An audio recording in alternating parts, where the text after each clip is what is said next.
If there's one card that gives Master Duelist a existential crisis, it's none other than Rhongomyniad. Despite being voted likely to get banned, it dodged the ban hammer. Oh my god, they're really just not addressing the problem. Rhongo? I'll let you decide if you're willing to lose friends playing the Rhongomyniad. It's an Maxx C monster that has multiple effects depending on how many materials it has. If it has 4 or more materials, it prevents your opponent from playing the game. The only flaw with this card is that it loses 1 material every end phase of your opponent's turn. We'll be using Deepsea King to summon Rhongomyniad with either 6, 7, or 8 materials, giving us plenty of turns to defeat our opponent. So let's jump right into it. Normal summon Beautiful Princess to get lifeless Leaffish on the field. Leaffish sends Coelacanth to the graveyard. Then special summon Stingray by discarding 1 water monster from our hand. Maxx summon into Dagaris. Dagaris detaches 2 materials to special summon Coelacanth from the graveyard. Coelacanth discards 1 card to special summon Oystermeister, Royal Swamp Eel, Lifeless Leaffish, and Silent Angler. Using Silent Angler and the Leaffish, we Maxx summon into Bahamut Shark. Bahamut Shark then summons Totally Awesome. If your opponent has a Nibiru, they will likely try to use it now.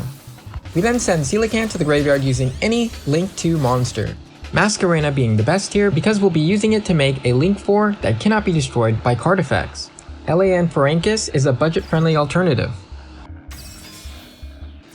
Using Oystermeister and Royal Swamp Eel, we Synchro summon into Monoceros.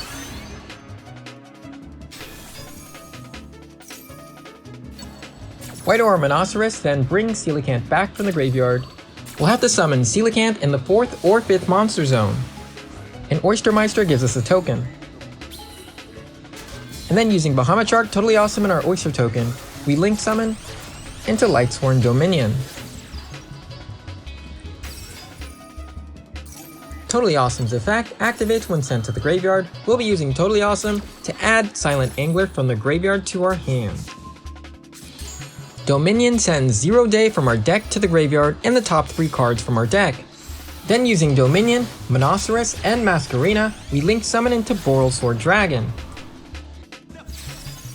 Leaffish sends any level 3 fish from our graveyard to the deck, and then we draw a card. We then use Coelacanth's effect to special summon as many level 3 fish from the deck. And we Maxx summon into Gossip Shadow. Gossip Shadow will have to be summoned in the 5th or 4th monster zone. Using Silent Angler and Deepsea King Coelacanth, we will Link summon into Codebreaker Virus Swordsman. Summon it right below Borrelsword. Swordsman special summons 0 Day from our deck or hand to the field. Then using 0 Day and Swordsman, we Link summon into Codebreaker Virus Berserker. Summon it in the 2nd monster zone. Use it to special summon both 0 Days from the graveyard to the field. And then using both warrior cards, Maxx summon into number 86 Heroic Champion Rhongomyniad. Gossip Shadow then attaches it and all of its materials to Rhongo. With this end board, we can 1-turn kill our opponent the following turn. Our opponent is locked out of playing the game, so they're forced to set and pass. And at the end phase, Rhongo detaches 1 material. There's no point in continuing the match, so our opponent decides to scoop. 1 for 1 is used to special summon Tuna from the deck, which is then used to special summon Leaffish from the deck, which is used to send Coelacanth from the deck to the graveyard. Tenyi Spirit is normal summoned, and then with Leaffish, we Maxx summon into Dagaris the Timeless. Dagaris the Timeless special summons Coelacanth from the graveyard, and then Coelacanth discards 1 card to special summon 4 fish from the deck. And it doesn't matter which fish as long as they are all level 4. We Maxx summon into Bahamut Shark, and then we detach 1 Maxx material, and then summon Totally Awesome. Summon Totally Awesome. Using any 2 fish, we Maxx summon into number 4 Stealth Kragan. And then with all cards except Stealth Kragan, we Link summon into Saryuja's Skull Dread, allowing us to use Toad to send Coelacanth to our hand, and then Saryuja lets us draw 4 cards, and we send 3 back into the deck. Saryuja then special summons Coelacanth from the hand, to then summon Oystermeister, Royal Swamp Eel, and a level 4 fish. Using Stealth Kragan and Coelacanth and Skull Dread, we Link summon into Lightsworn Dominion. Dominion sends 0 Day from our deck to the graveyard and the top 3 cards from our deck.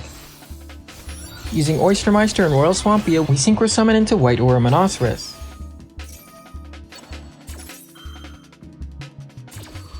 White Aura brings back Coelacanth from the graveyard. And Oystermeister gives us a token. Leaf Fish sends any level 3 fish from our graveyard to the deck, and then we draw a card. Then using our Link 2, we send the Oyster token and the level 4 fish to the graveyard.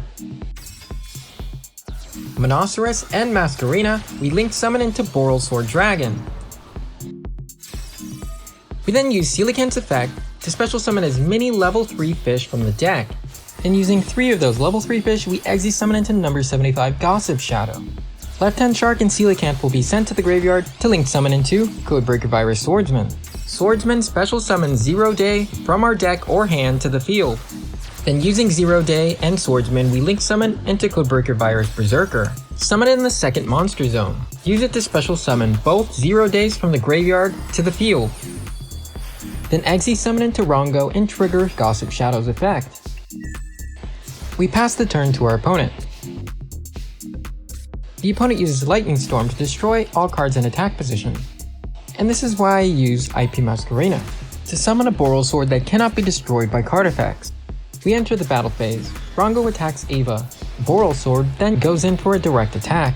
We can then attack again by targeting Rhongo. Rhongo won't move into defense position because it's unaffected by card effects. Leaf Fish shuffles 3 fish back into the deck and we draw a card. We set Silent Angler and pass. Our opponent hasn't given up just yet. Rhongo prevents Marco from playing the game, but that hasn't stopped Marco from trying anyway.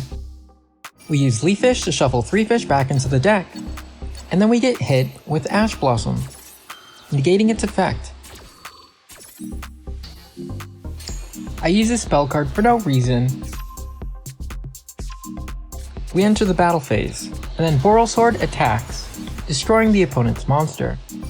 Rhongo then goes in for the kill.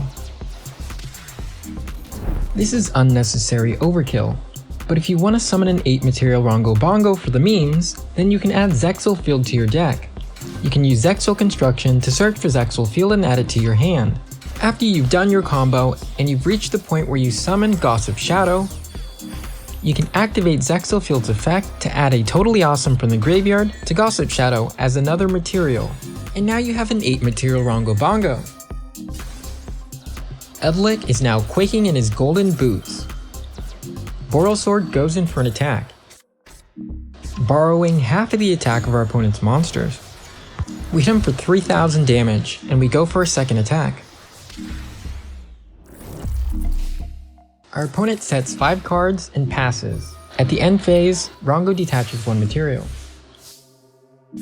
Our opponent happens to be playing a burn deck, which happens to be a really good counter to Rhongo.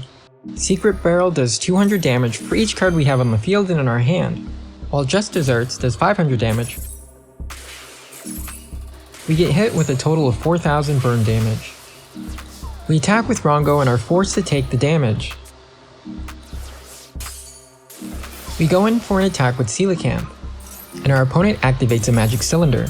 Using Borrelsword, we move Coelacanth into defense position, allowing us to dodge Magic Cylinder. We go in for the kill, and because we use Borrelsword's effect, we can attack again. And don't be afraid of the Maxx C challenge. As soon as your opponent realizes what you're about to summon, they just might scoop. And if your opponent has forbidden droplets, they're going to want to drop the game. In terms of strength, this is as good as it gets, as Rhongo Bongo hitting the field is a guaranteed win, as one of the only practical outs to a Rhongo is XYZ Encore, and it wouldn't make sense to run that card in a best of 1 format. In terms of consistency, we have more than a 75% chance of drawing the right cards to combo away. Going second is very difficult, and even if you go first, there are many choke points in which your opponent can interrupt you with a hand trap and prevent you from doing your combo. But if we do get interrupted, we might be able to fall back on Exi summoning Baguska or Bahamut Shark and Totally Awesome. You can check out the description for a link to the deck list and the consistency calculator. So although I think Rhongo is a strong monster, he's not found in any decks winning any tournaments, as decks used to summon him lack the consistency or resiliency to be meta relevant. But if you do manage to summon him, your opponent can't play the game, and that doesn't really leave for a very fun experience. So what do you think? Do you think Rhongo deserves to be banned? Will you be playing some Deepsea Rhongo Bongo?